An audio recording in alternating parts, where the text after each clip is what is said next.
time to chit chat. Okay, good evening, everybody. I will be facilitating tonight's North Smithfield Town Council meeting. So North Smithfield Town Council, August 4th, 2025. Madam Clerk, can you start us with the prayer and the pledge, please? Thank you for bringing us together today in a spirit of generosity. May we honor one another by keeping an open mind. May we voice our truth and listen with an open heart. May we discern your will to unite in a fruitful outcome. I pledge allegiance to the flag of the United States of America and to the republic for which it stands, one nation, under God, indivisible, with liberty and justice for all. Roll call, please. Mr. Biragad. Here. Mr. Cristofaro. Here. Mrs. O'Hara. Here. Mr. Punchak. Here. Ms. Alves. Okay, open forum pursuant to 42-46-6D, maximum 3 minutes per person. We don't currently have anybody signed up. Would anybody like to speak in tonight's open forum? No? Okay, thank you. Discussion by council, vote, or other action on payment of bills. A, adjustment to motions made on July 21, 2025 Town Council meeting, as well as payment of bills.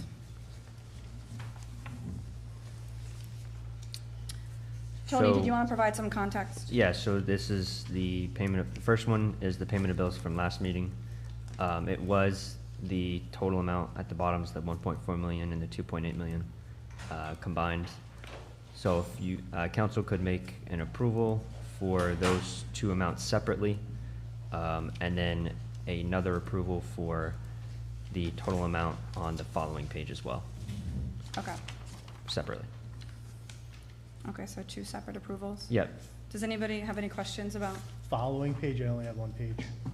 There should be, Should have another packet, yeah, there another should be bill.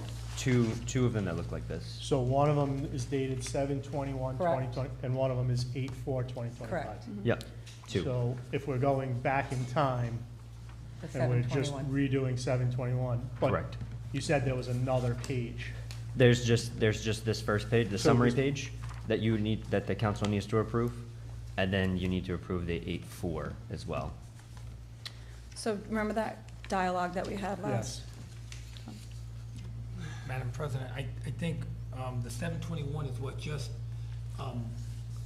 correcting the numbers. Yeah, we're just correcting what was I approved. think on the page that refers to 72125 reflects the corrections the council brought to the attention at the council meeting. I think we should just address that, vote on that. Okay. Then get to the 8-4 approval of the bills, which is your regular approval of the bills. Yeah, Is correct. that Yep, fair to say? correct, yeah, we're just correcting what was So why don't we approved. do that so there's no Yeah, confusion? absolutely. Does anybody want to make a motion? So I will make a motion to approve the July 21st, 2025 payment of bills. So for the calendar year or fiscal year 2024-2025, the amount is $1,440,793.78. And for the 2025-2026 fiscal year, the amount is $2,838,972.30. That's a motion. Do we have a second? Second? Roll call, please. Mr. Biragad. Yes. Mr. Cristofaro. Yes. Mrs. Yes. O'Hara. Mr. Punchak. Yes. Right, now we're to the normal payment of bills, which is pretty short, because we had the lull of stopping the department heads from putting in invoices and payment requisitions at the beginning of the year, so that's why it's so short. But So I don't want to belabor this, but I just want to clarify yes, that on the first page for the itemized, I assume these are for 2024, 2025, that really short list. yeah, that's for, correct, that's for the new, This is for the new one, the new payment of that bills. should be for the new fiscal year. Yeah, Okay. yeah, correct. Yeah. Okay, so Malloy Wildlife, nuisance beaver removal.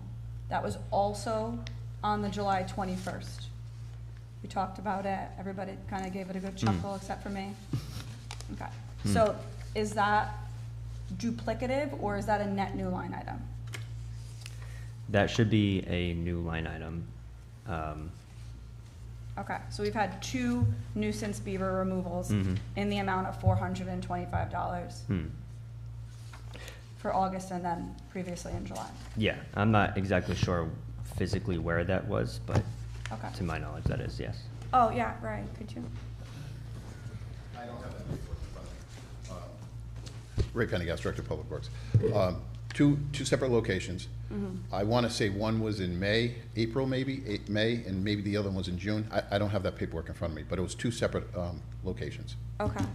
I know that we're also having an issue over on Mechanic Street, separate issue. Yes. I would request that moving forward, I know that these were past remediation efforts. I would request that moving forward, we really do look into beaver diversion solutions.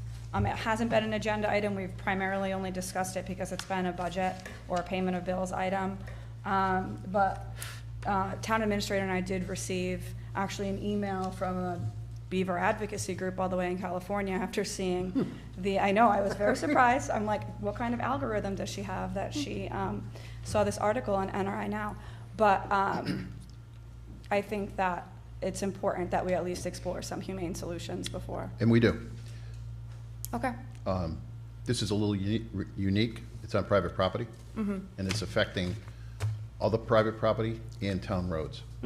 So the administrator and myself have been speaking about this. We're working with the property owner to come to some resolution, which I don't know what that's going to be at this time.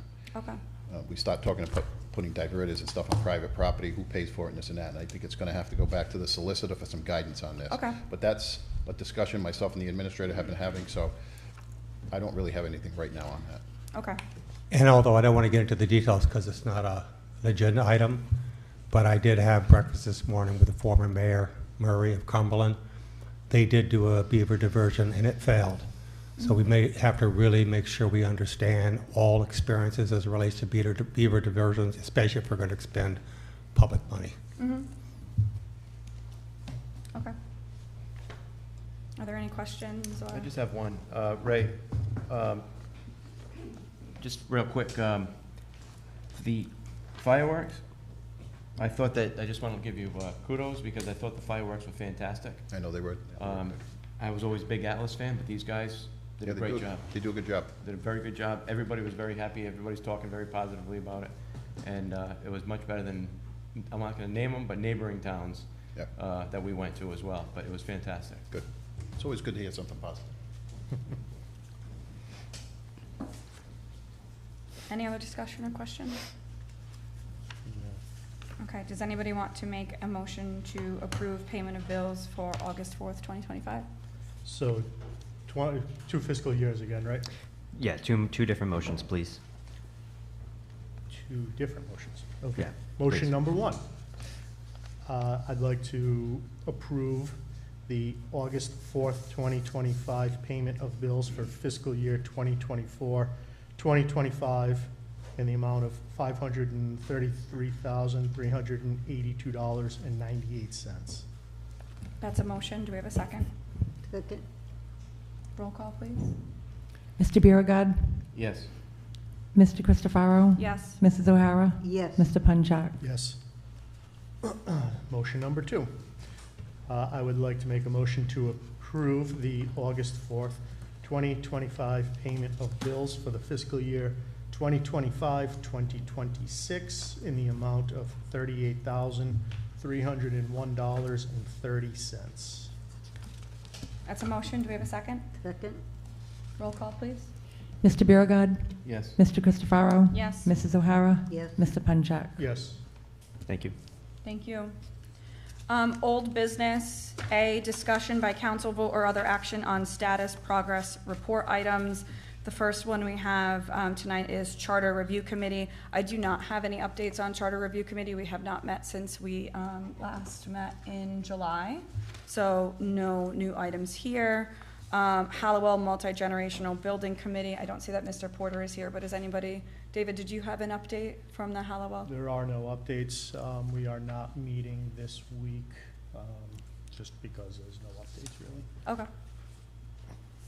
Municipal Building Review Task Force, Ms. Alves. Kim is not here, but ECC updates. Brian, how do you pronounce your last name? Frigon.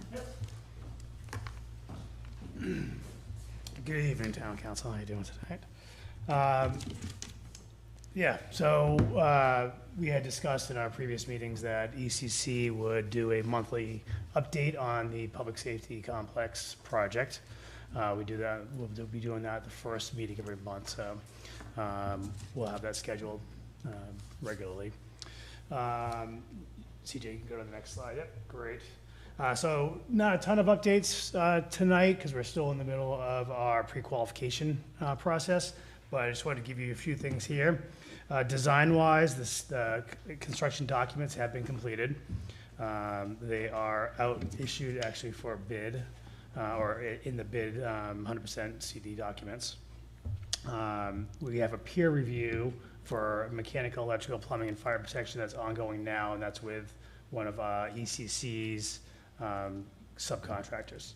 So they're in that review now. That should be completed this week. And we'll get any of those comments back to Signal Works and their engineers to update anything or discuss any of those changes. As far as the construction management at risk process, the procurement process is ongoing right now. The qualification package was issued publicly back in the middle of July, so July 15th.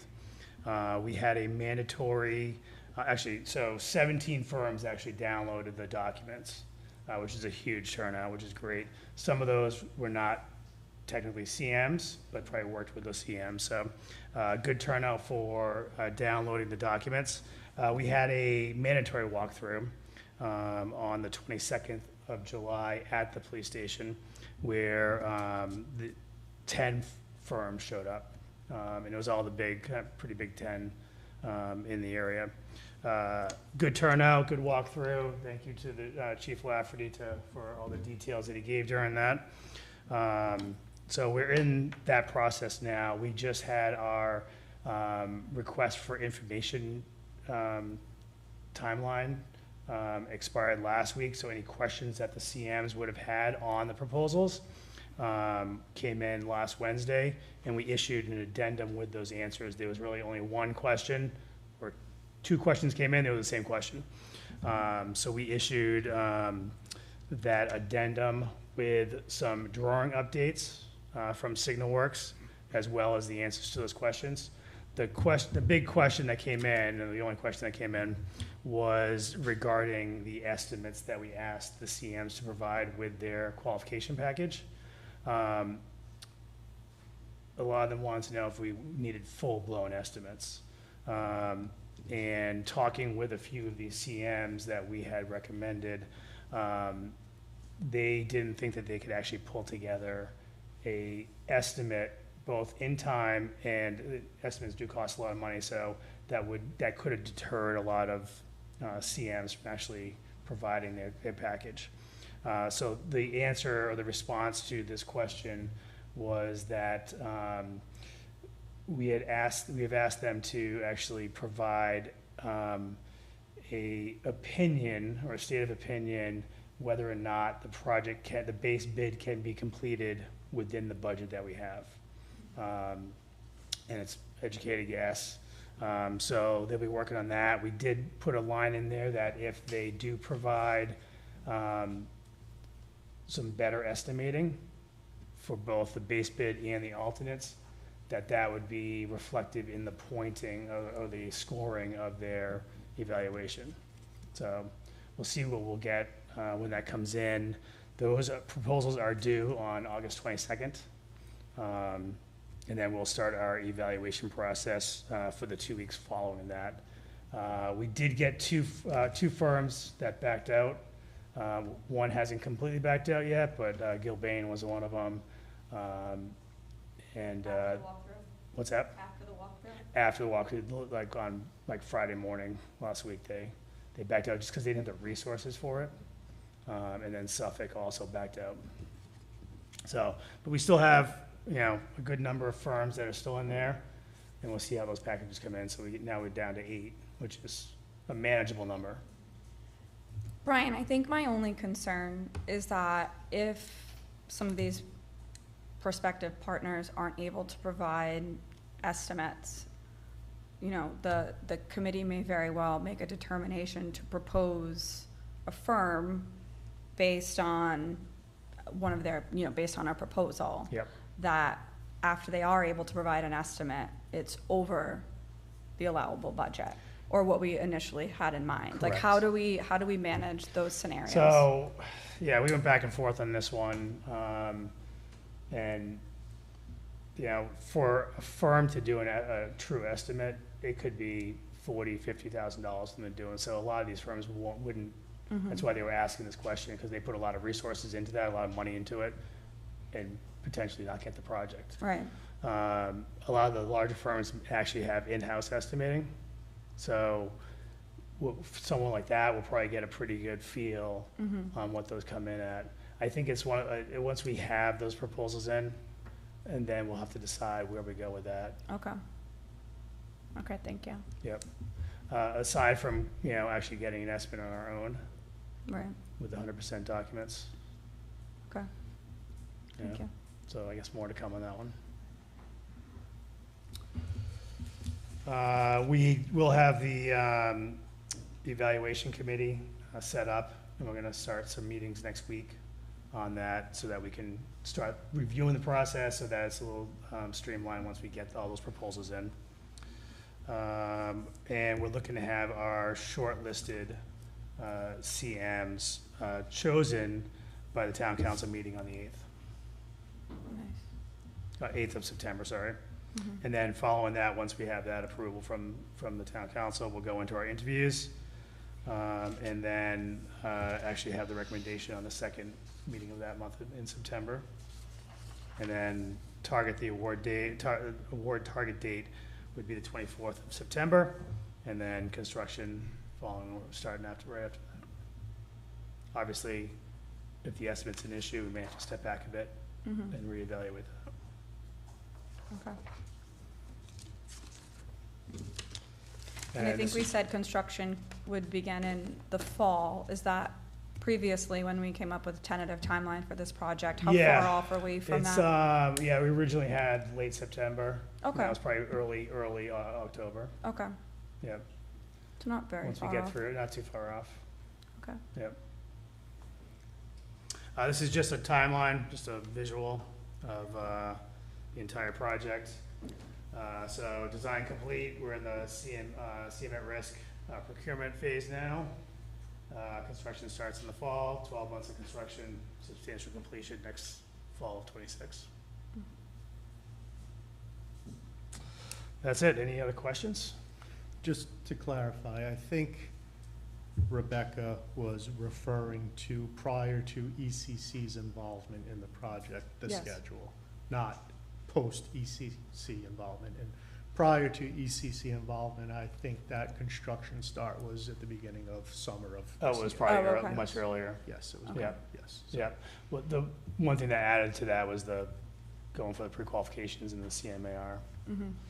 Yeah, but we had previously discussed that we might have extended Yep. the timeline a bit, but we Yep. were willing to make that, Yeah. you know. And I can pull together a schedule comparison of where you were then and to where we are now.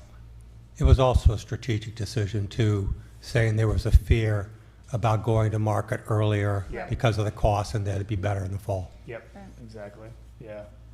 Bidding out late summer is a little better than earlier. Yeah, Yeah. I recall this conversation. Yep. Thank you, Brian. Any other questions for Brian? All right. Thank you. Thank you so much.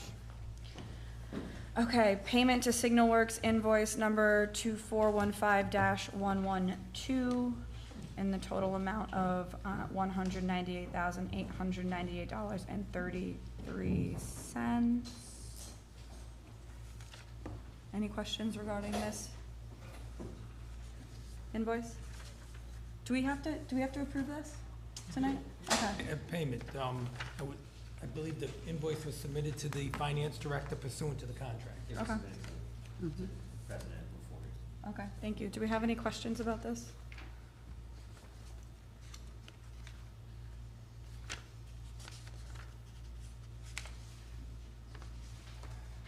looking for it, David? Oh. Yeah, for some reason, I thought that it was included somewhere I think it was included in else. payment of, wasn't it articulated in payment of I bills? thought, yeah. Yeah, it's June in the 88 it's in the check police register. station, Yeah, it's in the 198. check register of the payment of bills.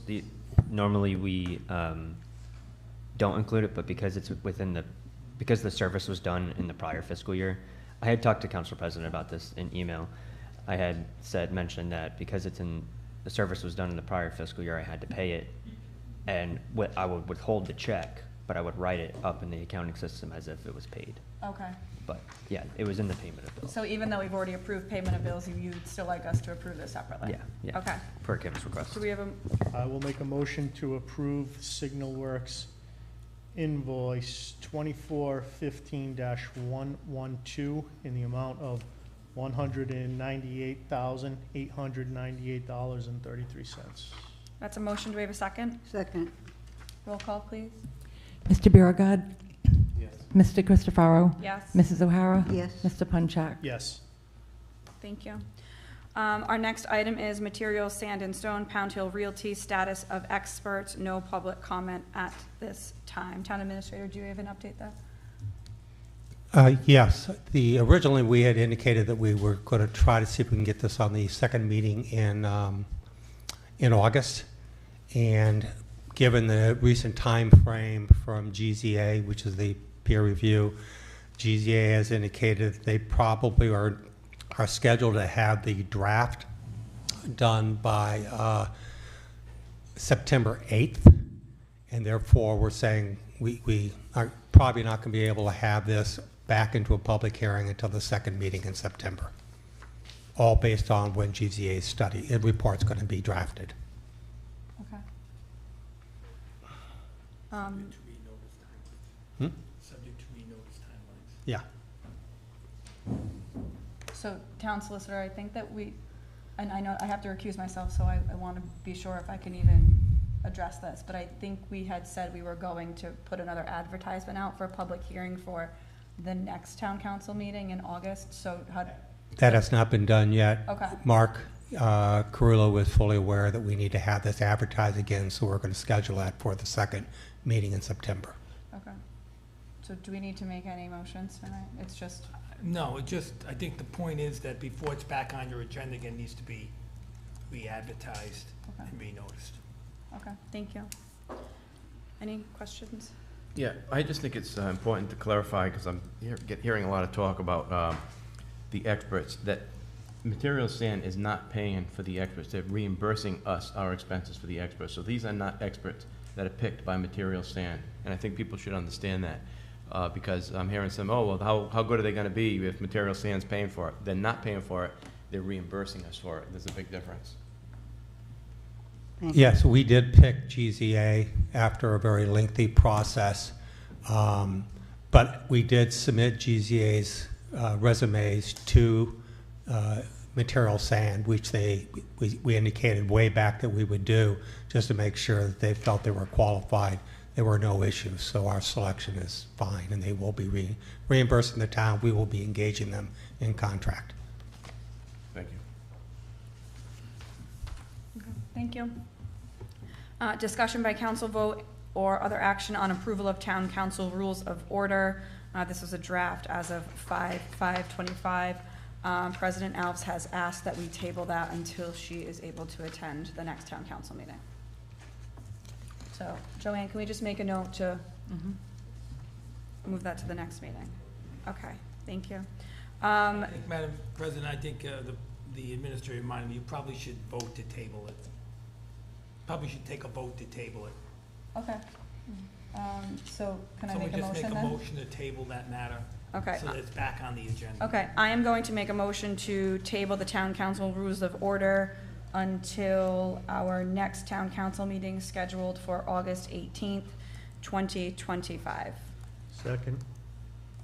That's a motion and a second. Roll call, please. Well, this discussion, Mrs. Solicitor, is there a difference between tabling something and just continuing it? No, it's the same thing, but if you're gonna continue by motion, as opposed to taking no action, it comes off your agenda. It's gonna be put back on the agenda by vote. Okay. So the end result's the same? The same. Okay. Exactly the same. Okay.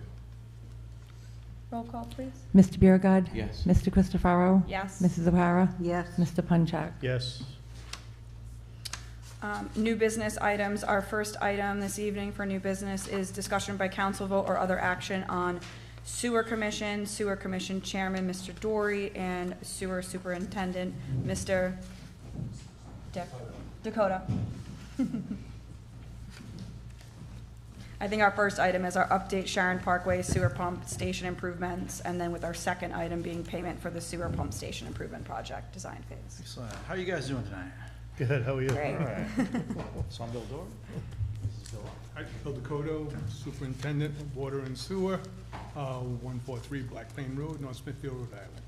Yep, 386 Great Road, North Smithfield, Rhode Island. So, first thing in your package is the Sharon Parkway Pump Station update. I don't know if they're gonna pull it up on the screen. So,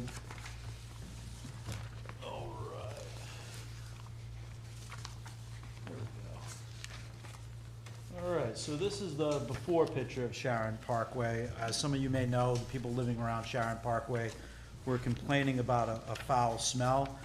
So we moved up the restoration of this particular pump station and front-loaded it on our plans to rehabilitate all the pump stations and the metering stations in North Smithfield. This is the before picture. You can kind of see the pump station and into the actual the pit. It doesn't look really good. It's falling apart. I don't know if you can see it as well in these pictures, but you have them in front of you. Next slide. This is basically where we started doing the maintenance. We wanted to make sure what goes down stays down and doesn't back up into our ratepayers' houses. As you can see, like some of the fittings on the pipes are broken. They were previously identified, and we basically replaced the entirety of the pump station. You want to talk a little bit about that? Yeah, sure. So the nature of a wet well is that everything flows into it, submersible pumps pump it out. So what you saw in the previous picture, all that was pulled out of the pump station. So now it's it's a closed system. Nothing ever sees it's never comes to atmosphere. So we eliminate the odor from that station. And just so you know, this is the first use of this product in Rhode Island. It's been used in Massachusetts and Connecticut, and it's getting rave reviews. This is completely, as far as the United States is concerned, new technology that's going in there. So, well, you could basically see in the picture how bad the pump station was and how much it was allowed to degrade over time. Next slide. yeah. So Yuck. what you're seeing there, it's not pretty, but we thought it was important to show that this is the equipment that was in there, and that equipment is basically sitting in the wet well, right? And so over time, it's in the moisture, it's a terrible environment, and this particular design, everything like sits in there. Usually a lot of this stuff will sit outside in a different pit, but in this one, it was actually in there. It's not a great design as far as I'm concerned. Next slide. More of the same, just so Yep, you get a, more of the same over there. and then, next slide. And this is the new well, This is the new well, right? our new pump station. New pump station. So everything is packaged and put in, the wet well is cleaned out. It's cleaned out, the package is then installed right inside the wet well, and everything is piped in continuous. So we're pretty happy with it. We put it online on Tuesday. It's been running flawless since, So we wanted to give you guys an idea of what we've been doing. We'd kind of come to you guys and talked about this stuff ad nauseum. Basically around 2020, thereabouts after, we've been looking into all our pump stations and our 2 metering stations. They were, basically the sewer system was started to be put in the late 1970s, early 1980s. No money was ever set aside for it, even though it's a depreciating asset. So about 6-7 years ago, we created a reserve account. We've been funding that reserve account, and we also started to investigate what is the status of our pump stations and our metering stations. That came back in a report in 2022. We reported to the council. It was about $4 million worth of repairs to bring everything back up to standard. We started to investigate our ability to pay for that either via grants or some other funding mechanism other than going to the ratepayers. Unfortunately, we were determined by the state of Rhode Island to be a rich community and therefore not eligible for forgivable grants. We spent about a year, a little over a year, looking into various mechanisms to fund this other than ourselves. At the end of that, we decided that we're just going to put in for a low-interest loan because, you know, things aren't getting cheaper. And we had estimated in 2022 the project was going to cost us $4 million. We have gotten approved for the loan. We need to do the design phase. Originally, we had talked about paying for the design phase out of the loan proceeds, but because 3 years have passed since then and the increase in cost, and we have about just over $4 million in our reserve account, this is what the reserve account was created for, we want permission to pull $400,000 design cost out of our reserve account and leave the full $4 million loan for upgrading and fixing the entire sewer system, both all 9 pump stations and the 2 metering stations. So that's what we're here before you. We've submitted the package. Willing to answer any questions that you guys have about the request or the project as a whole. What does the reserve account typically cover? So the reserve account that was created several years ago is supposed to cover the entire sewer system. So the best way I can describe this is kind of like the condominiums they built in Florida. They built a lot of condominiums, late 70s, early 80s. A lot of people got in. They kept their maintenance fees as low as possible to just cover the day-to-day operating expenses of the building. Well, 2 years ago, a multi-story building collapsed, killing everybody inside. Why? Because they kept deferring the maintenance. Because at some point, the costs got so expensive to actually keep the system or the building you know, well maintained that they just figured, let's look the other way. In many ways, the money was never there to actually fix the stuff in the sewer system. We recognized this. We created the reserve. First thing was creating the reserve account. We had $4 million. We got away with the help of the town to fund that, bring it up to 6.3 million is where it should be at. We're just about 4-point-something million right now. We have a 15-year plan to bring that reserve account up. And then once we had that in place, then we started looking at where are we at with our sewers. That basically the money was never provided to the sewer department to do any comprehensive repairs. That's where we got the $4 million report in 2022. And since then, like I said, we were just trying to find a way to fund it without putting it on the back of the ratepayers. As you know, we're an enterprise fund, so the only people that pay for this are the actual people that have sewers in the town. It's not a town-wide obligation. So we got to be very careful about how we approach that. But eventually, we just came to the conclusion that the only way we were going to get this paid for was a low-interest loan from RIB. So that's the way we've kind of approached this. Is there any risk, though, of spending that $400,000 on the other side, like an emergency or anything? Is there any? You still have 3.5 million. Would still have over $3.5 million in the bank. So I don't see a problem. The bigger risk for us is not doing anything with the sewer system, because at some point, this system is going to catastrophically fail. And at that point, you know, I mean, then you're just looking at having to do emergency repairs instead of thoughtfully planning this out. Which, when you thoughtfully plan something out, it's always cheaper than an emergency repair. Not to mention, you're going to have to explain to a bunch of ratepayers why they got sewage backing up into their houses. What are the terms for the loan? Like, what, is this a 30-year loan or? So the loan was already approved by the prior town council. Okay. But in order to get the proceeds dispersed, we need to do the design phase first. Okay. Like I said, we had originally thought about getting that out of the loan proceeds, but Right. given the time difference, we Yeah. just said, you know, we need that full $4 million to pay for the repairs. Okay, because I didn't realize that it was already approved by the former town council, so there won't be any change to rates as a result of this loan? I don't believe so. Okay, okay.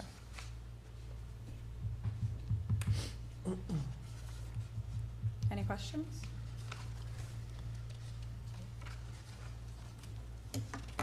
And I believe the two new members, we forwarded you the entirety of the report from Yes. 2022, because as the new members, you may not have had that. Some light rating. Just, well, we try to be thorough around here. Yes, thank you for sending that. And the reason we front-loaded Sharon Parkway is we just want to show you the state, like, most of the pump stations are in similar state. So that one, we just front-loaded because it was causing an odor problem in the neighborhood, and we're trying to be responsive to the ratepayers and good stewards, you Yeah. know. Okay, so the motion that you would need us to make this evening is approval to pay the $400,000 rather, pump station improvement project design phase fee with funds from the sewer reserve account. That is correct. Okay. Does anybody want to make a motion?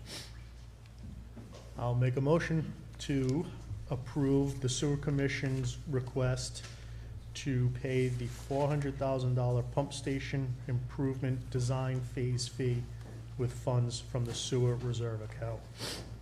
That's a motion. Do we have a second? I'll second. Roll call, please. Mr. Biragad. Yes. Mr. Christopherow. Yes. Mrs. O'Hara. Yes. Mr. Punchak. Yes. Thank you very much. Look Thank forward to you. updating you on the repairs as they happen. Acting President, can I say something? Of course. I want to acknowledge the Sewer Commission for this work, and I want to emphasize that this is exactly what happens if you don't have an aggressive, well-thought-out asset management program. This is the kind of stuff that we have to prevent from happening, and it's not just with the sewer system, it's with the water system too. So I applaud you for your efforts. Thank you. Reminds me of a little bridge somewhere in the state. I don't want to even talk about that one. Oh, God. Okay. Okay, our next item for new business is discussion by council vote or other action on approval of proposal for irrigation system at North Smithfield Elementary School soccer fields. Mr. Pendergast. Good evening. You should have in front of you a proposal from Nelsco. It's an irrigation company we've been dealing with for well over 20-some years. We've had all sorts of issues in the last 2 years with the irrigation system at the NFCS soccer fields, which are under our jurisdiction. So they have put this proposal together to complete the installation and replacement of a custom, one-of-a-kind irrigation pump control panel and all the stuff that goes with it. The price is $16,823. This is very important. We had no irrigation up there last year. We lost the fields, and I really need to have this done right away. They're ready to go. They're the only company that can do this on a sole source because they're the only ones that have been working on this system for, like I said, over, as far as I know, over 25 years. So, And bonus, they're in North Smithfield. and they are a North Smithfield company. Nice. Yep, they treat us well. Ray, my only question is, I recall obviously having this conversation during budget. Did we budget for the 16,833? I thought it was 11,000, but maybe I'm, No, it's budgeted for the FY26 capital in Parks and Recreation, the full amount. the full amount. Okay. Yes. Actually, I put in 17,000, so the proposal came in a little less. Okay. Nice job. Rounded it off. Always round up. Okay, any other questions for Ray? I want to thank you for staying on top of this. In the past, we had big problems because it wasn't done that way. And I thank you. You know, this mound could have been a mountain, Yeah. and you're fixing it before. Thank you. Thank you, Ray.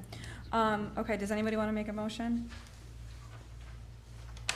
I mean, I'll be happy to make a motion to approve the irrigation system at North Smithfield Elementary School fields in the amount of $16,823.00. And Madam President, I would just, the clerk just pointed out there is a signature line to approve it, authorize. To approve the proposal, yes. So, And Just authorize authorize town the signature. administrator to sign. right, So along with the approval in the amount of $16,823.00, I will also make a motion to authorize both the town administrator as well as the... Okay, authorization for signature. Second. It's a motion and a second. Roll call, please. Mr. Biragad. Yes. Mr. Christopherow. Yes. Mrs. O'Hara. Yes. Mr. Punchak. Yes. Okay, Ray, while you're up there, discussion by council vote or other action on approval of proposal for purchase of street sweeper for Department of Public Works. Okay, this is a used street sweeper, 2011 Elgin Pelican. This is also through a sole source. Elgin really is the only manufacturer of street sweepers. The one we are replacing is a 2005 that we cannot get any parts for anymore. The thing is held together with like a Band-Aids. So this was one of the reasons we've been putting money away in the heavy equipment lines for years, in the event that things need to be replaced, so that it's not a big hit out of the budgets.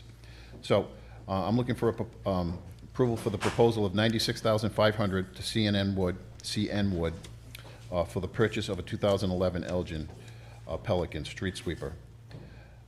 The funds will come out of the approved FY21 capital reserve for street sweeper, and also, which was $76,000, and the difference of $20,000 comes out of the FY23 capital reserve for heavy equipment.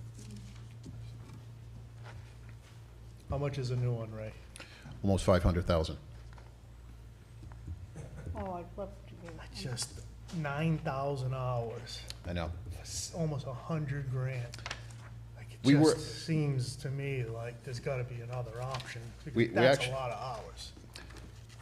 Ours is much more, but we actually worked with the representative of CN Wood, and what happens is several communities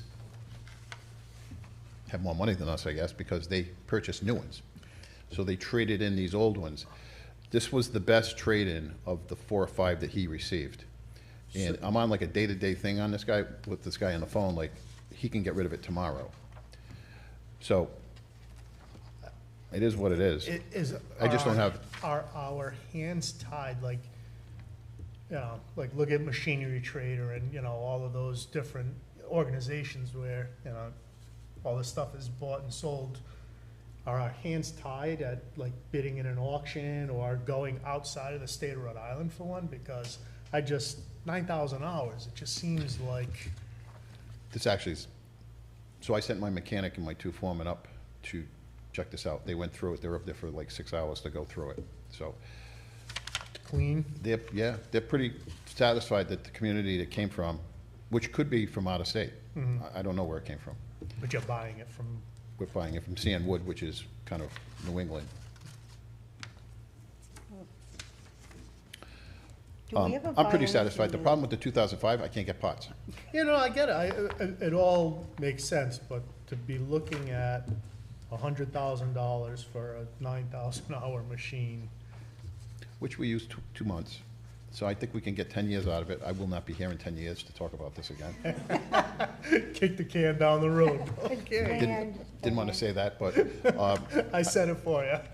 I mean, we just recently purchased the used loader, which is working out well, and we're close to closing on the new used backhoe. Unfortunately, when there's not a lot of money in the capital, this is what we have to revert to. May I ask a question? Sure.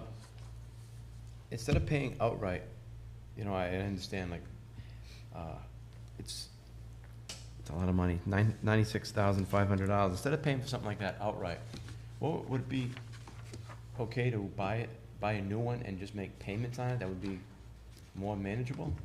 I guess you can do a lease to purchase, but I think it's gonna be more money than what we're paying for. It's just 11, what is that, how many years old, 14 years old? Yeah. And it's replacing the 2005. Right. So that's, Oh, God, it's like so my car. this is what I'm up against, that everybody had the great ideas 20, 25 years ago to purchase. But now, nobody wants to purchase anything because they don't want to give me the money. Right. Nobody wants to give me $500,000 for this. Well, we wouldn't have to, right? It's like buying a car, you don't have to come up with all the money, you just come up, you know. It's still a decent amount of money, but I agree in some cases, not a street sweeper, But why'd they get rid of it if it works? because they got a new one. other communities flip these things every 3 years, Or 14. or 14. And that's what happens, like, these communities are all flipping them. Honestly, I've got more important things to do than a street sweeper for 2 months. I still gotta get trucks, I still gotta get my backhoe done, I gotta get a hot box. I've got that chunk of money, reserve money that we have, we're spending, because we need to get it. We need to start buying stuff instead of it breaking, and now we're chasing Right. our tails. I agree. So, especially when the trucks are 200,000 apiece. I mean, I don't know enough about machinery, but I know that we did discuss this when we talked about our budget, and you had said that we would use capital reserve in the amount of 96,000 or so for a street sweeper, or at least for a street sweeper, so Yeah. I'm gonna defer to you on your expertise. And plus, we have a bucket truck that I can't put on the road, which is a 1988 model. God. So, I think we're sitting, the finance director has the number, I think we have 200 and some thousand, or 300, I don't know, in reserves, and that's where we're taking this money out of. It's been sitting there since 2021. Yeah. So, And the dust that these things create must cause all kinds of problems with the truck, right? yeah, yeah. Director, my solicitor had a question, but as a lawyer, he didn't want to ask a question about machinery. The question is, what would be the expected lifespan, total lifespan of a street sweeper in terms of hours? I would say 20 years. I mean, how about hours?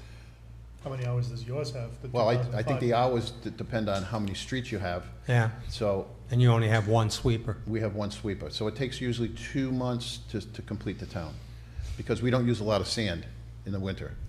We use more salt. Sand is a thing of the past. So that saves tremendously, plus it keeps my MS4 people happy.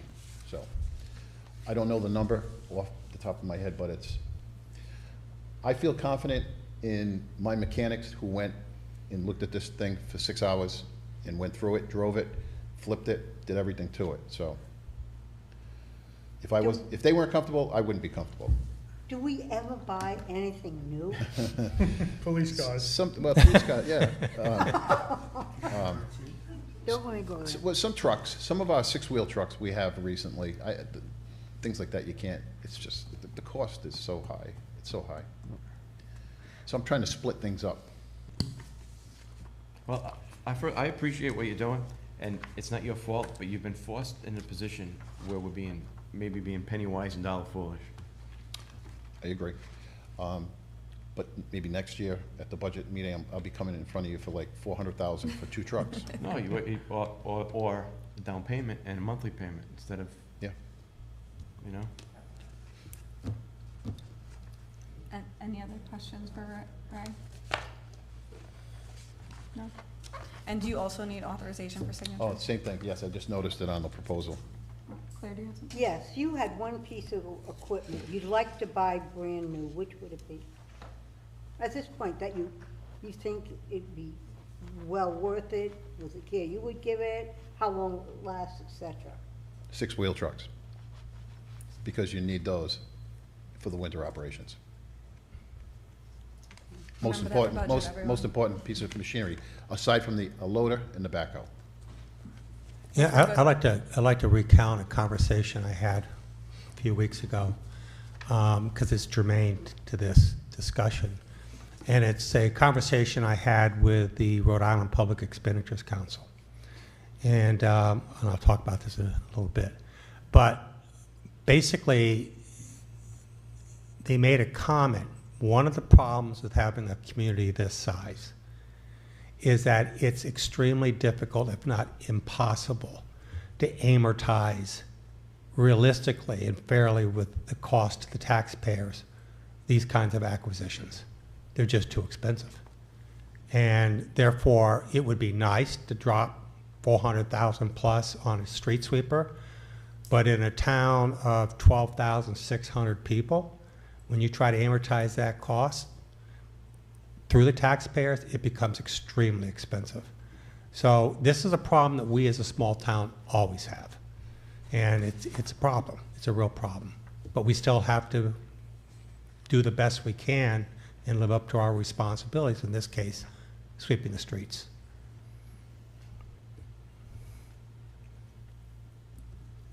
Okay. Well, Ray, I trust that Thank this you. is doing the best that we can with the street sweeper, So so. this would be quick, right? Does anybody want to make a motion to approve the street sweeper in the amount of $96,500 as well as authorization for signature? If not, I will be happy to. Oh, I will make the motion. I trust in Ray and his mechanics. And Ray, we trust. Yes. Thank you. I'd like to make a motion to approve the purchase of the 2011 Elgin street sweeper in the amount of $96,500 and authorize the town administrator or director of Public Works to sign the sales order. That's a motion. Do we have a second? Second. Roll call, please. Mr. Biragad, Begrudgingly, yes. Mr. Christopherow, Yes. Mrs. O'Hara, Yes. Mr. Punchak. Begrudgingly, yes. Has nothing to do Begrudgingly, with thank you. Nothing to do with you. Thank you. Thank you, Ray. Okay, our next item for new business is discussion by council vote or other action on approval of sole source procurement for windows at the Memorial Town Hall. Mr. Keene? It's gotta be a better way, like. Good evening, Rich Keene, 7 Bamford Street, North Smithfield. I'm representing the North Smithfield Heritage Association. As you all know, we've been restoring the second floor at the Memorial Town Building, basically since we started leasing it from the town back in 2020. We're at the phase, we started 2 years ago replacing the windows in the back of the building. They're all replaced with renewal by Anderson. This year, we received a $38,000 grant and have used that to contract with Anderson for another 8 windows on the second floor. And the town council this year, if it's fiscal year, approved another $20,000 so that we can start replacing the large arched windows that are basically like the windows in this room. So we chose Anderson because of their trademarked Fibrix composite material that they use. It's well known for its strength and durability. And because we've purchased now 12 windows, would like to continue to purchase the same type of windows so that they'll match, of course, and we'll get what's good use out of them. So we're asking for a sole source procurement in the amount of $19,999. We were able to get a $2,000 reduction from their original quote because we only have $20,000 to spend. So we're able to negotiate the price down to that amount. Save us $1. I was initially going to ask if there were any other companies that we would consider to replace windows. But after you had mentioned that Anderson had already replaced windows at Memorial Town Hall, I know how I am, and I also have Anderson windows, and I'm looking to replace some. So I would probably want to go with Anderson too, so they all look uniform. And then we did budget $20,000 for these 2. And is it just for the 2 windows, similar to? Okay. Just for 2. We have to replace 6 eventually, but we have enough to replace 2 right now. Okay. Any questions for Mr. Keene?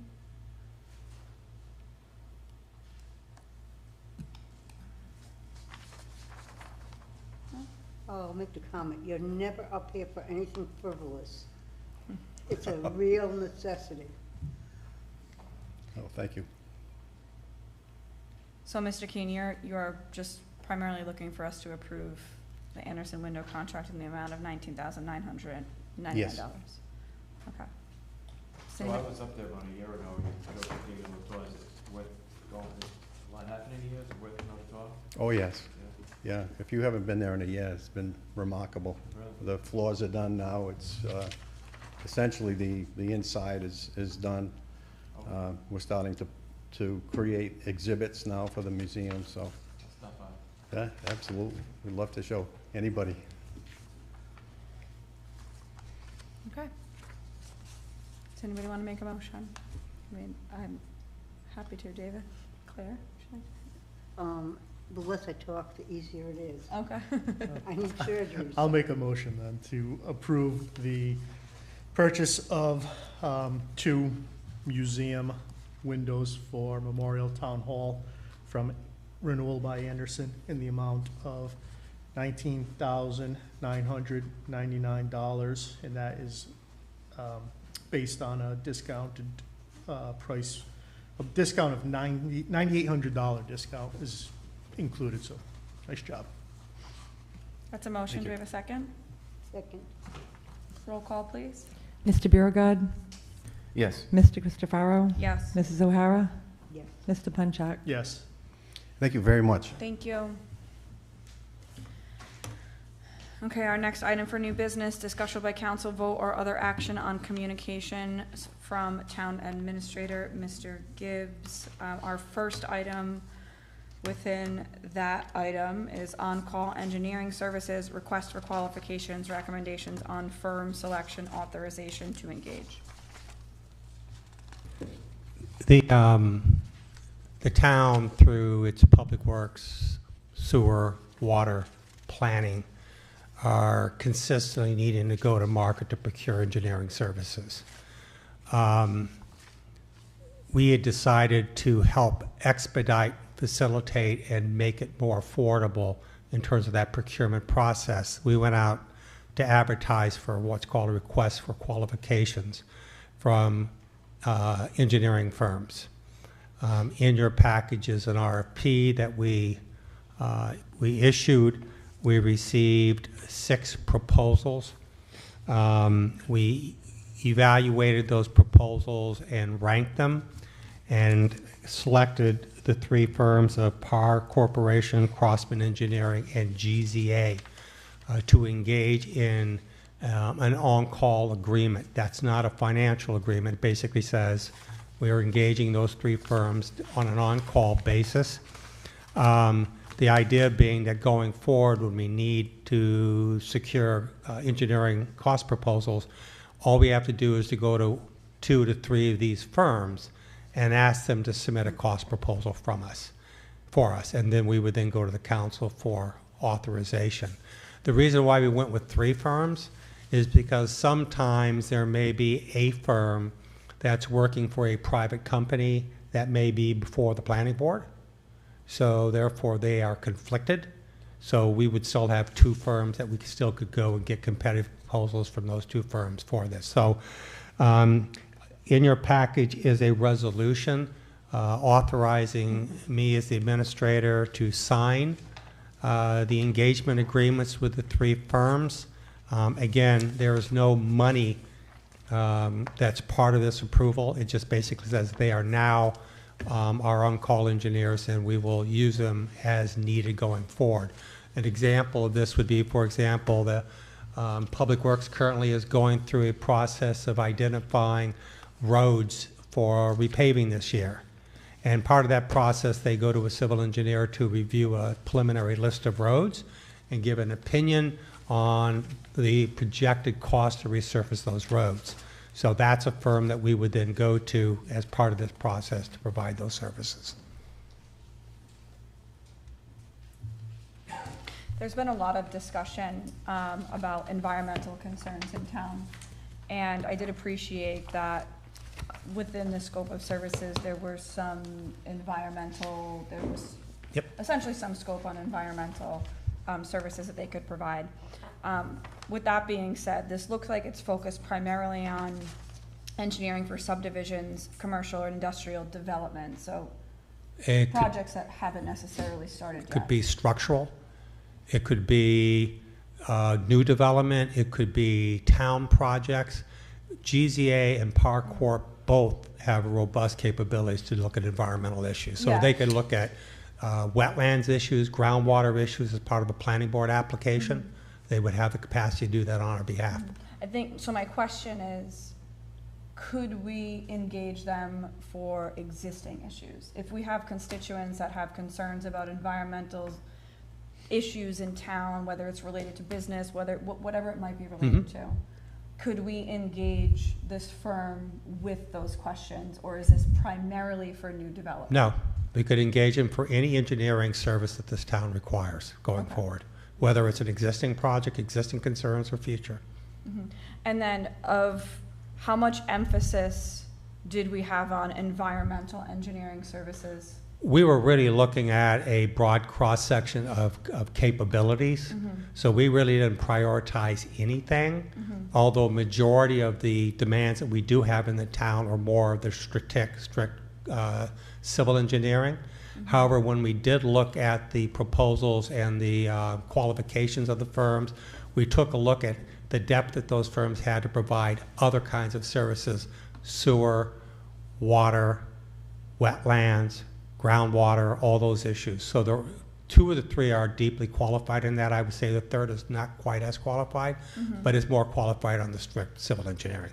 So we would actually pick and choose, depending on the issue, what firms are the best for this job. We would go to more than one, we would go to two. So if it's an environmental, we go to two of the three that we think are the ones with the qualifications for that. So just to clarify, if we did have any constituents, or even as elected or appointed officials, if we had any questions on environmental situations in town, we could theoretically engage you, and you could in turn engage the appropriate firm with our question. In full transparency, yes, working with the council. Okay. Yes, because doing this will require the town to expend money. Right. So we want to make sure the council is fully aware, and they have to authorize us anytime we want to expend money. So as soon as you pick up the phone and call them, the meter's ticking. What's that? Yeah. As soon as you pick up the phone and call them, the meter's ticking. It's not like they're on retainer and they're gonna be giving us, Right. we can call them whenever we want. You pick up the phone and call them, they'll answer your questions, but the meter's ticking. Well, what we would do typically is if we had a specific issue that we wanted to address, we would pick, say, two firms with basically the question, the scope. And we go to those two firms and say, how much would it cost you to provide the following services to us? And then we would take those two, we'd make a decision, but come back to the council in full transparency and said, this is the issue that we wanted to investigate, maybe even an issue that the council wanted us to investigate. These are the two cost proposals, and you'd have to authorize us to engage the firm for that purpose. Okay. The difference is, you may just typically say, well, we're going to go out to an RFP.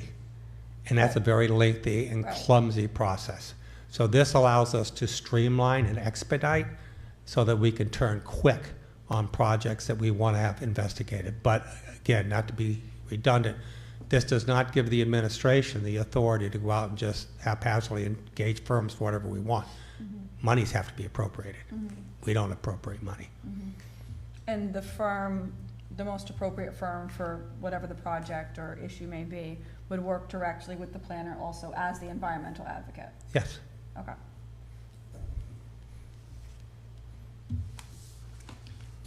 Just a curiosity, who is NEI? I forgot what the acronym stands for. They are very small, not very deep. And I'm sorry if they're watching this. I'm trying to figure out who we could have, but that's what. I mean, the top three firms were by far the most qualified firms. A couple of the lower firms could theoretically be a sub-consultant to one of the three on-call firms we choose.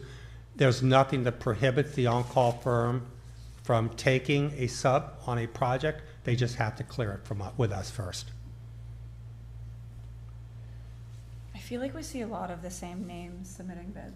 It's Rhode Island. Rhode Island. It's the nature of the business. There's just not a lot of firms. Yeah. And there's nothing that would have prohibited an out-of-state firm for submitting a proposal on this. Right. Nothing at all. Other than it's Rhode Island. It's Rhode Island. That's right. And a lot of them, because of some stuff that the state legislature has been doing recently as a result of the Washington Bridge Initiative, they won't touch Rhode Island because of liabilities. Okay. Okay, so the motion that you need for us tonight, Town Administrator, is approval on the resolution to authorize signature for on-call engineering and planning services? Yeah, there's 3 separate administrative agreements with the 3 firms. It's authorization for me to sign those. And a resolution which I'll have to distribute back to you to sign as well. Okay, sorry, bear with me. So you would need approval to request qualifications, recommendations on firm selection, and authorization to engage those Yeah, firms. the resolution in your package basically authorizes me as the administrator to sign, to engage the 3 firms that we selected as part of the RFQ process. Okay, The 3 that are submitted to you in the package. okay.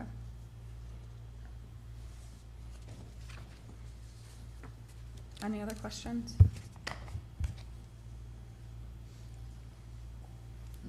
You look like you're reading, David, so I'm waiting for you.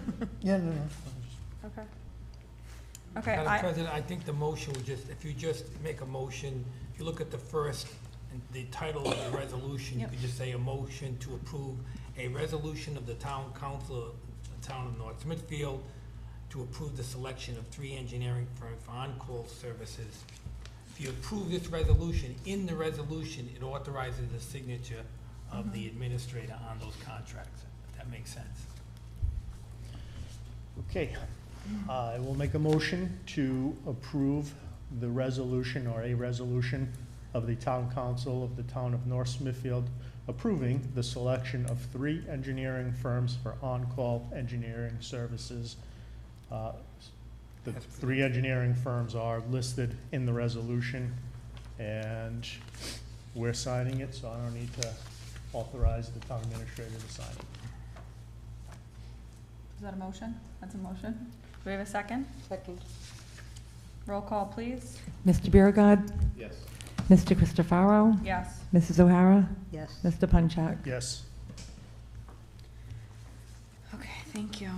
Our second item under that discussion by council vote or other action on communications from our town administrator is the administrator's report for an update on grants, Route 146 initiative, Human Resources and Finance Department. So I'll let you take it Yep, from here. I'll try to be brief on this. I've gone through this summary table on grants before. Just the only updates are, number 1, myself and Bill Dakota and Mark Carullo met with Senator Reid's staff. I think it was early last week or maybe the week before. They wanted to have a conversation with us regarding 3 congressional appropriation requests that are on the senator's final recommendations. And those are a $1.5 million request for the multi-generational facility, 2 waterline extension up Providence Pike from Comstock to the high school, $3.3 million, and the St. Paul water main, which is $2 million. I made it very clear in the meetings with the Senator Reid staff that our priority, although we'd love to get all 3, we're not going to get 3. We're hoping we can maybe get 2, but I said the priority of this community is a multi-generational facility, period. We want that, we need that money.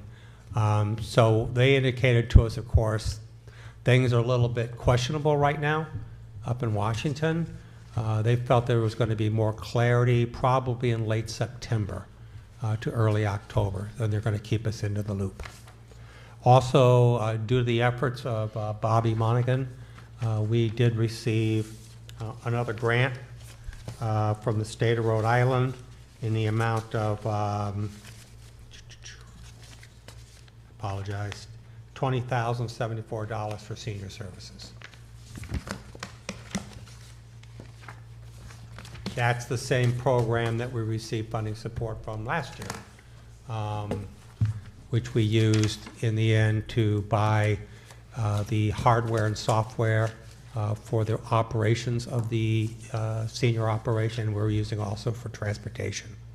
So we received another $20,000, and I'm working with the finance director. We've put together a requisition form that we are going to be working with Linda on in terms of how she submits request for payment for us. Of course, it's not all through her. They're going to be independent contractors. But we're also going to put into that budget the additional $20,000 some odd dollars. Our goal would be to spend that money first before we spend the town money. But it gives Linda the ability to grow her programming because she'll have additional services to do that in terms of the amount of events she runs. But the more important thing is we did receive $20,000 plus to the town. May I ask a question? Yep. Is everything resolved now with the grant writer? Yes, we do not have her under agreement yet. That's the ball's in her court.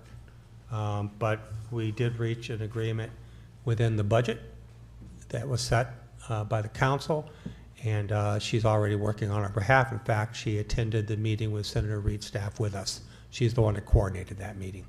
So yes, she's fully engaged. She's fully engaged, but you just said she's not under agreement? She's not on a contract yet. We just need she's paid on a month-by-month basis, and she hasn't given me a formal letter of engagement. As soon as she does that, we'll execute it. I reminded her of that when we met with Senator Reed's staff, said, yeah, I'll get it to you. So she's just busy? She's just busy, yeah. She's also been taking some vacation time, so she's sort of been out of the loop. Priorities. Priorities. Yeah, well, it is. Yes. For some of us that have a balance in life. Lucky those people. Yeah, I don't see that person in the morning when I look in the mirror, but nevertheless, they say they exist. Route 146, I just wanted to give you an update on that. Where we were is we were kind of in the final stages of doing the projected revenue stream, where we then do a net present value analysis and take a look at the actual tax increment financing revenue that would be generated relative to the cost of doing the infrastructure. We had to go back and make some adjustments to that because, as you know, we have a new tax rate. So we had to go back and incorporate the new tax rate. They already had the new values, but we had to incorporate the new tax rate to amend the numbers, and they indicated they would have the report to me by the 8th. So we'll have a draft report by the 8th that we could start to review. Power Engineering is still working on the sewer water preliminary design. I think they're somewhere around 50% complete on that. Part of that's also going to be giving us what they project to be construction numbers based on a 10% design. Human resources, we have been working forever on an employee handbook. We had 4 staff meetings of multiple hours over the last week and a half to finalize it. It's not as easy as it sounds, because this town, and I'm not throwing shade on anybody, but this town has operated extremely loosey-goosey. There's been no documentation. There's some people that don't even have engagement letters on their employment. Although it used to be people were engaged pretty much and compensated in a manner consistent with what the union contract says. That changed, and things were, some people were at some place, some people were at other places. We had to go back, take a look at that whole process, and come up with a logical process going forward, because we're not taking anything away from anybody. That's not going to be smart. So it's taken a lot of work, but I think we're going to be in a position to send to the council probably next week a document that you can start going through. It's about 60 pages. I will coordinate with the council, because I don't want this document yet as it's a work in process. It is a draft document. I don't want it in a public forum at this point. I want you to review it, to give us feedback. Once we get the feedback, we'll go through a final refinement. I made it very clear when I was elected, I want a employee's handbook that is approved by the town council. Every time a new town administrator comes in here, it's not grounds to change the rules all of a sudden, because you can't stay on top of this stuff. That's defined it up front, council approves it, it's a public document, it's a public policy, and it makes life a lot easier going forward. So that was the whole goal. It addresses all sorts of issues, and quite frankly, these issues change all the time. Now, the legislature just approved some new stuff that we have to now include in the employee handbook. on the issues of healthcare. So, you know, we've worked very hard on it. David's worked extremely hard on it, but we should have something to do next week.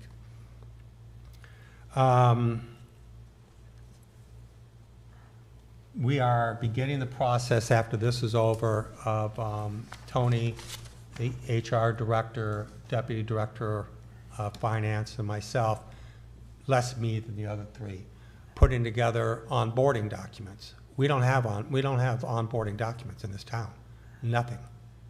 So when I came in as the town administrator, I walked into my office, no furniture, no process, I'm sorry. nothing. There was no, this is what you have to do. These are the boxes you check. These are the papers you have to fill out. None of that was done, and it has been done. It's just sort of on a, you know, case-by-case basis. This is going to codify the processes that we follow, both for administration employees, for union employees, and for those employees who are part-time, like the, what's the name of the camp? Camp Phoenix. So it's going to be a hard document that we now follow every time someone comes into town, and they work with both David as HR manager, and they work with Kizzy on the onboarding process. So we're now kicking that off, and once we're done with that, then we're going to transition. I'm starting the conversations with the HR manager, transition into a human resource evaluation metrics. So we want to take a hard look at the people who work for this town, look at how they're compensated, look at how they're supported, and do that in comparison with other communities that are very similar in nature to us, so we can get a good sense of where do we sit. As an example, and I've said this ad nauseum, if I lose my planner, and he's getting up there in age, he's like my age. If I lose my planner, it's going to cost me $30,000 more a year to hire a planner. We better just fess up to it. Smithfield just went through that. So we have to really understand where our liabilities are and how do we manage those liabilities. Ideally, the best way is to keep the people that we have and to support them. But most people end up leaving for greater pastures. I understand that, greener pastures, I understand that too. But we want to provide a document that gives you a good assessment of where we stand relative to other communities. So that's what we're doing on the human resource side. And finally, on the finance side, I mentioned that Tony and I and Jerry Ann met with RIPEC. And then we ended up meeting with one of the largest accounting consulting firms in the country that has an office in Rhode Island, to talk about going forward with a policies and procedures analysis for the finance department. We want to really figure out how can we do things in a more efficient and effective way that prevents potential oversight and that's extremely transparent. So working with RIPEC really isn't in this game anymore. They do other things, but you know, we're still talking to them. We would obviously have to go out to RFP for this, but I want to at least scope it out and talk to the council about it in the future. This is not a forensic audit. That's a complete waste of money. This is a deep analysis of how we do business. Not because the administrator thinks that we're not doing business well, it's because I know we can do it better. And that's the goal. How can we be the best as a finance department in the state of Rhode Island running this town? So that's what I want help on guiding us down. So that's a work in progress, but we will be coming back to the town council to discuss that. That's it. Thank you. You're welcome. Any questions? Oh, okay. Thank you, Town Administrator. I believe our last item for new business. Last item for new business, discussion by council vote or other action on enforcement of maintenance of sidewalks and no parking from Park Square to Union Square and additional streets with dangerous sidewalks. Mrs. O'Hara and Mr. Borga. Thank you, and I'm going to try to articulate in this condition the best that I can. First of all, I want to thank you, Town Administrator, for coming up into the area just to see a little bit of what our street on Summit is, but the connecting street, how dangerous it is. Since you've been there, the slabs have made it to the front of my stairs. It was flat. It is no longer flat. It seems almost overnight. It goes foot to foot. You can see it going up. The roots, and those trees, when, at that time, I had no trees in front of my house, being one of the early houses built in 26. The trees were on my property. So when things got really bad, we brought it to the former town administrator. And he saw it was bad, and at first he said, well, we can just trim the branches. When the roots are overtaking your house in the sidewalk. So we had them cut. They're gonna plant dwarf trees, except because I didn't have any trees, went house to house. Everybody was so happy. So they cut the trees. So they pull them out, and they plant the new trees. Knock, knock, knock. Who's at my house? You know what kind of trees they planted? That's just dwarf trees. They planted the same trees that they cut down. So I said to this individual, and you'll never get his name or her name out of me, it's Royalty. They said that former Mr. Lowe said, I don't give a bum, I'll be dead by the time they grow, and they allow it to persist. Now we're in the same frame. Some of them, every house is, I was never affected before. They haven't been trimmed one time with one blade on the outside. People are just breaking branches off. It's dangerous. I didn't want it. And I'm gonna tell you, I'm cutting that thing down. And I'm just gonna deduct it from my taxes. What the heck? Put me in jail, I need a vacation. It's to the point, and then you go to the end of the street.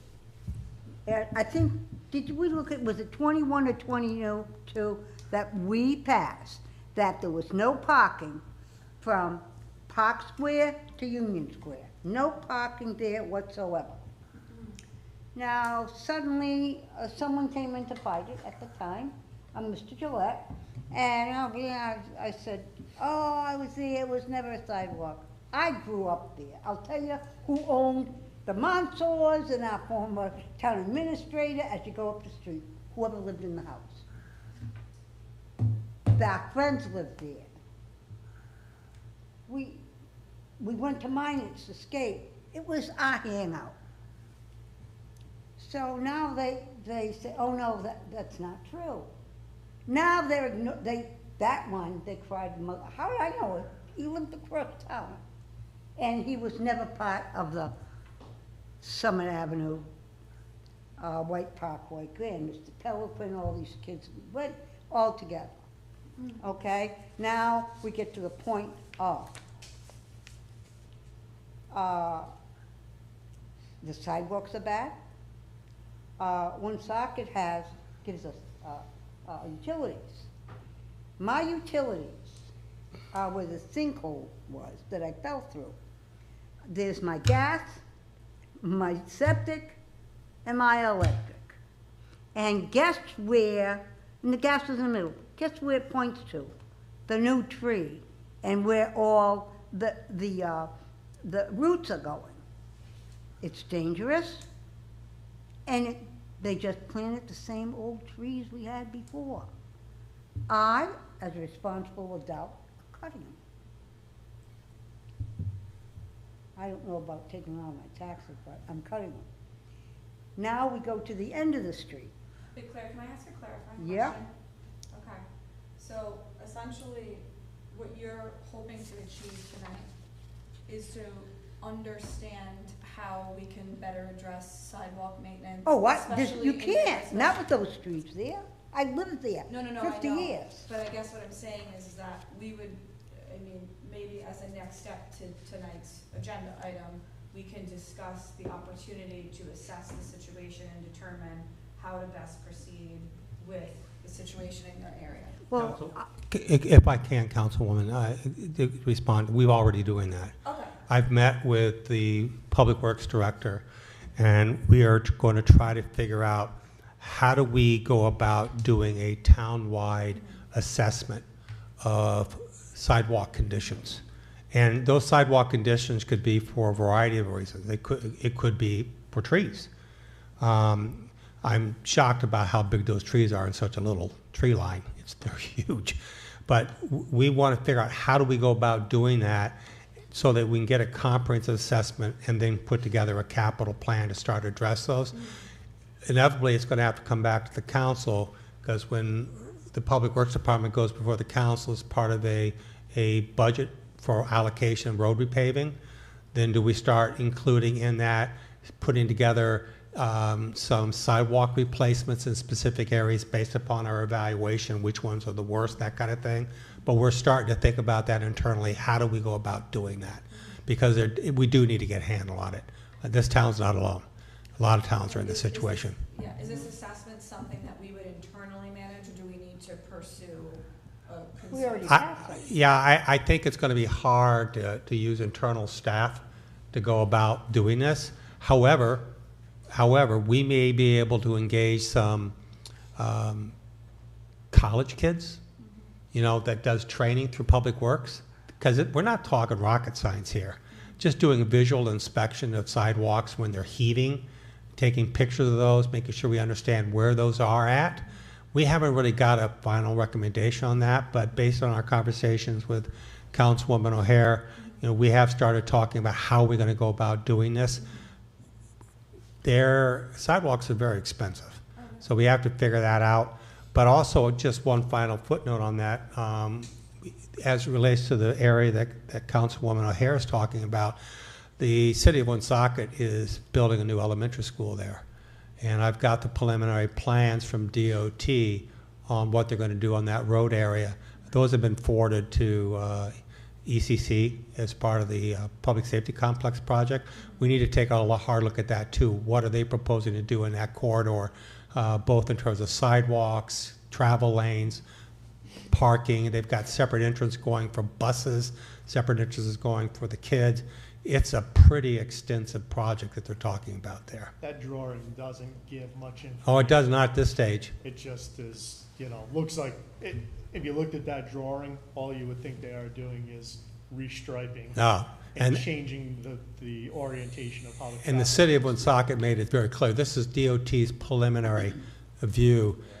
That tells me that the elementary school project is farther off than what they may communicate, because if that project was closer to being teed up, the plans that DOT would have would be pretty detailed. Much more developed. But that's going to have a huge impact on that corridor at your house. Go ahead. May I just say something? Yep. Claire just now demonstrated her value on the town council. She has historical knowledge on this council like nobody else. So, thank you. And I would also want to give kudos to the town administrator, because the day after that Claire was up there during open forum complaining about the sidewalks, Mr. Gibbs went and inspected the sidewalks, and Claire told me that he showed up at her house and he was looking at the sidewalks. So that's great. That's the way it's supposed to happen. The problem now is that we know about it, and all the public knows that we know about it. So if some little kid comes along and is riding on a skateboard, he's not going to be able to get too far down that sidewalk without wiping out. So I think that maybe we should focus on the sidewalks on, what's that street that you live? Summit. On Summit and White Parkway, because I've been checking those out, like I'm sure you did, and you can't walk on those sidewalks without. They're pretty nasty. Very, very bad, and I think that's something that we should probably start working on sooner than later. I don't know if they need some action by the town council to get that moving, but I think that specific area, I think we'll be wasting time.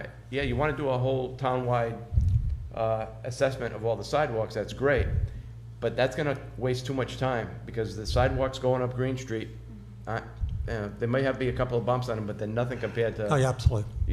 So I think that we should focus where on the worst first, kind of thing, and take care of the situation over there, because someone's gonna go down over there, and we all know about it now. And we already passed something. No parking from, and this is when they came before your entry, they lost, says no parking between Park Square and Union Square. Well, suddenly, it's a two-family. It's not anymore, it's a two-family. But my concern is, can't be Smithfield Road, because that's a state road. Then what's happening, our kids, when they have to get home, that truck is on the sidewalk, and I gave I'm not, you I pictures. don't doubt it's bad, but that's not really anything that we have Oh, authority over. really? This kid is a 6'1" kid, he has no, well, who? Yeah, we do. Anyway, We can enforce and it. I'm saying we he can't- was so red. He was walking his bike, and he was in a roadway to get around that truck. So And that's then a- another That's a parking morning, enforcement issue, correct? That's parking enforcement.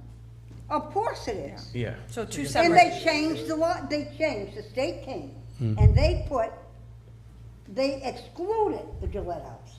Oh, they can park there, and that's where the curb is.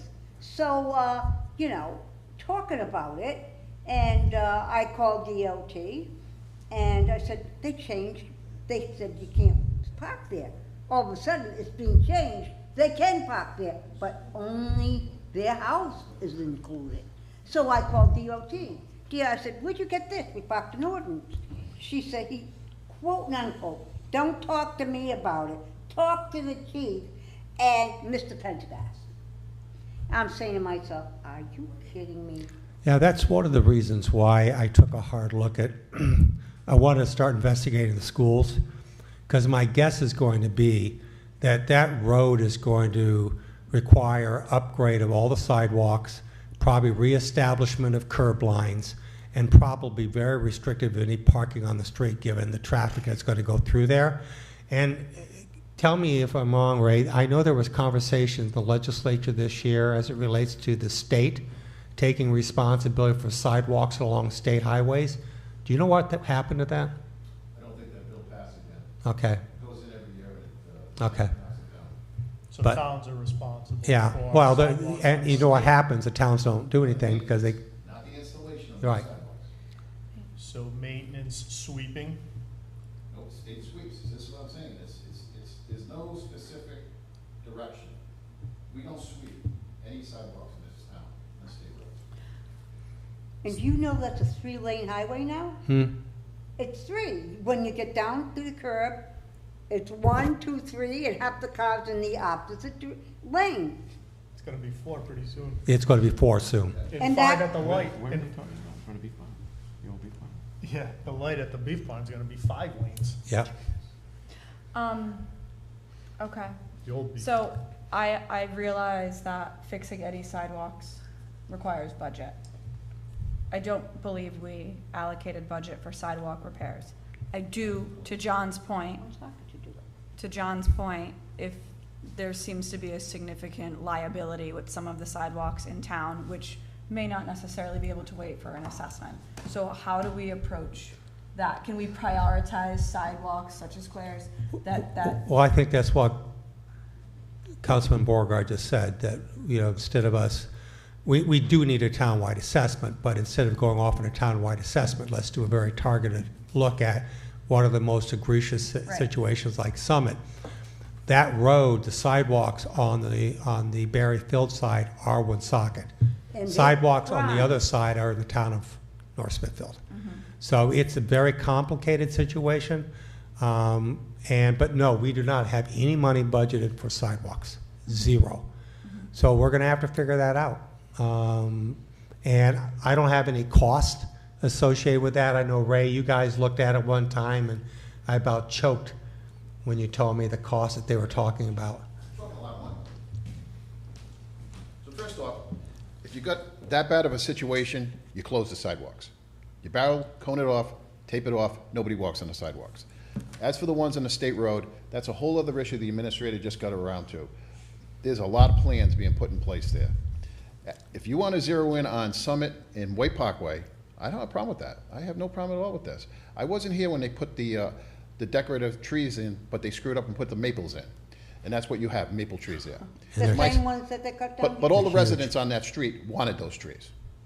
Because I've talked to my They staff. wanted dwarf trees. You're that correct. Mr. Lowe promised. You're correct. He didn't come to my And- house. And they delivered maple, and Lowe's told them to put the maple up. That's exactly what happened, because I've already talked to 3 of my staff people who were here who put those trees up. And who told me about it, right? So, What here's the- what we did in Highland, just as sort of context for this, that's a town, that's a state road, but there is a management agreement between the town and the state, which was a condition upon the state building the infrastructure. We started having some serious problems regarding sidewalks. So what we did is every year we would go out and we would identify a couple segments. I'm not talking huge expanse areas, but areas that they were really pitching, and they were all pitching right by the trees. And we would go in and we would fix that, and in most cases, we'd actually tear the tree out. Yeah. Because the trees, you The just trees can't are the work around issue. them. My suggestion would be, this is certainly going to have to be budgeted, because in 2016, we did a preliminary study on the sidewalks from the Stop and Shop down to, I don't want to say all the way down to the intersection of Well, at Deep Union Pond, but Square. anywhere in that area. We were talking back then in 2016 of $270,000. That's right. That was just for that. What you have on that road is you have no curbings left, you have no sidewalks left. Because they asphalted They keep all asphalting over them. If we're going to look at White No, Parkway no, and Summit, no, no. I would suggest that we approve the thing tonight for the engineers. We'll get one of our engineering firms to put an opinion of cost together, and then I'll be able to present this to the budget committee when the budget process starts for next year. Right, but is it possible, oh, go ahead, Claire, I'm sorry. Listen, we put in no parking. All of a sudden, they put stop in front of the Gillette house so that the son-in-law can ride his, and he parks Enforcement there. is done. That is wrong. My department We has put nothing to do something with stop, no parking signs on a state road. I left that job 23 years ago. I do want to address the enforcement because we need to talk about enforcement for no parking. It's Well, who's not- gonna enforce it? The signs well, are up. Well, I'll tear them down. I don't think, care. I think the police department enforces that. It's not the Department of Public Works. John, did you Yeah, have? it just, Then take when we the have the signs down. engineers look at it, is it possible to look at, yeah, they're probably gonna suggest we need new sidewalks and give a number for that, but can we spot fix them? Maybe get a price on that too, just cutting out, like what Mr. Gibbs was saying, cutting out maybe a couple of slabs, And we have. cut everything, cut the roots and everything, lay it back down flat and redo it? We've done White Parkway, several areas in White Parkway. So we're going to have to take a look at Summit. Can But we it's all- kind of like, The main part is the car parking on a curb, because That's- someone said it stops here, right in front of this house, so they have 4 cars. No. We need to That's look at not we right. need to look at the zoning ordinances to determine if this parking situation is appropriate. It doesn't sound like it is. So could, town administrator, can you work with our zoning official to, I mean, I'll look at it. It's on the Again, it's a book. state highway. So, but I'll take a look at it. okay. Can we pursue grants, at least can we ask Ms. Andosha to begin looking for grants Yeah. for sidewalks that do not require match? Yep. I mean, we always, anytime we see any public works money that's available out there, that's a high target for us. Right now, we've not seen any money dedicated towards sidewalks. Okay. But that doesn't mean it's not going to It won't surface. happen. Okay. So, Ray, our next step is that we could, once we do authorize signature, well, we have authorized it, once we do finalize essentially this contract for, or resolution rather, for engineer firms, that we could potentially engage one of the 3 to do an assessment of the situation specific to Claire's area to determine how to best proceed with that. And then you would come back to town council, we would determine budget allocation. In the interim, Ms. Andosha will also look into any potential grants, whether it's grants without a match. If not, we might have to pursue grants with a match. And then overarching, we'll also complete an assessment of all sidewalks in town. And then from that point, prioritize. And we would for we would 20. do the latter as part of the asset management strategy that we have as a community. But we could do targeted right now for the areas that are being discussed. Okay. I'm gonna leave you with these words. If you allow that truck, and he could park across the way, okay, his work truck, his car's in his driveway, to be the only person who can park there, Before he gets home, I'm putting my car there. What road is this not by you? Why, of course, he parks it all the time. And the kids, in the morning, if he leaves late, guess what? The kids from the little White House, Randall's house, has to go to my corner and get on a bus. They have to go around because, okay, here's his wall, here's his truck. The kids can't go. It's a house that's right on Great Road. Yeah. Smithfield Road, excuse me. Yes. And they've created a parking space that effectively is in the breakdown lane into the sidewalk. So if you wanted to, there's no sidewalk, I don't think there anymore, is there? No, it's been tarred over just Yeah. about. So if you wanted to, if you're walking down there, you would literally, because there's a concrete retaining wall on the other side by the house, you have to walk around the That's a car, liability. and you're walking into the street. That's a If you're in a liability. wheelchair, Huh? what if you're in a It's not, Forget yeah, it. it is You not know- accessible at all.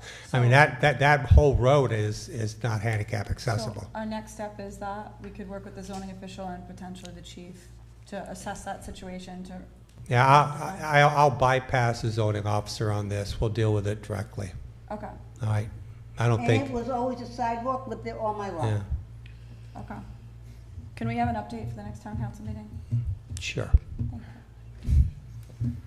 Mr. Solicitor, I'll send you a correspondence tomorrow, only because I have a question on the trees on those roads that were purchased with grant money. On Summit? Yes. Okay. Claire, and John, before we conclude, is there anything else? Claire, are you satisfied? Don't worry.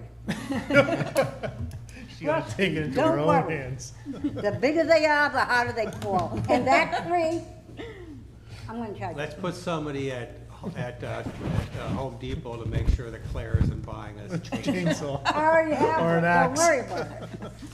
Okay. Okay, well, thank you. That was an important topic, and I'm glad that we addressed it and have some solutions. Our next item on the agenda, open forum pursuant to 42-46-6D, maximum 3 minutes per person. Do we have anybody that would like to speak in our last open forum of the evening? I'm only kidding. I'm only kidding. No. Oh, God, hold on. Okay. With that being said, our next item is executive session. Discussion by council vote or other action pursuant to Rhode Island General Law 42-46-5A2, sessions pertaining to bargaining or litigation or work sessions pertaining to collective bargaining or litigation or potential litigation. 1, Dudley Development Corp.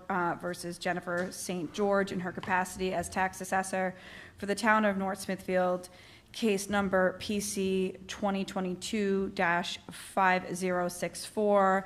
Number 2, Dudley Development Corp. Versus Jennifer St. George in her capacity as tax assessor for the town of North Smithfield, case number PC 2025-1305.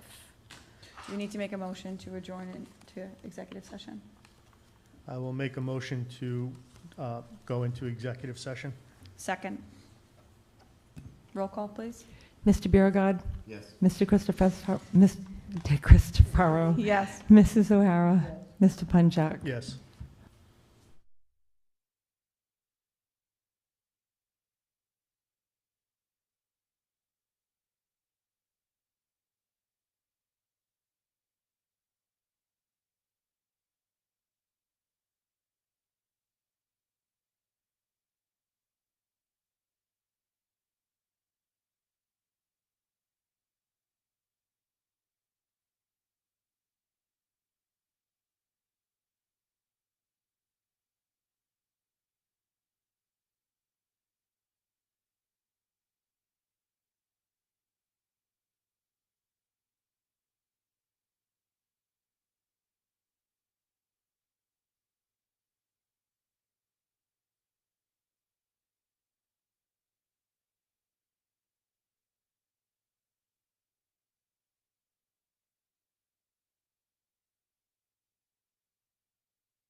Motion to reconvene in open session. And indicate only one vote was taken. Oh, and I'd like to also indicate that only one vote was taken to settle both matters discussed in executive session. And seal the minutes. That's all. Second. Thank you. Roll call, please. Mr. Biragad. Yes. Mr. Christopherow. Yes. Mrs. O'Hara. Mr. Punchak. Yes. Okay, do we need to discuss those items if we just mentioned that? They were back in, Madam President, they were put in open session so that if the council had to discuss about them, you could, but as you know, these matters were settled in executive session. The terms and conditions will be publicly a part of a document that will be on record in the town as soon as it's recorded in court. Okay, thank you. Okay, with all that being said, motion to adjourn? Aye. Is it that simple? Aye. All in Oh, favor? all in favor? Thank you, John. Aye, okay.